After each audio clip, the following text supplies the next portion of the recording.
Hi, my name is JP Fisher, and I'm here with Heart to Heart International on an assessment team in Bangkok. We're here in response to the Myanmar earthquakes to meet with local partners in Myanmar and also the international humanitarian community that's coordinating out of Bangkok.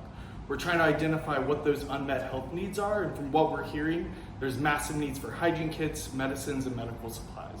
We're going to be here over the next couple of days trying to find out what are the supply chain options to get aid into the country. If you'd like to learn more about our response, please visit hearttoheartinternational.org. Thank you.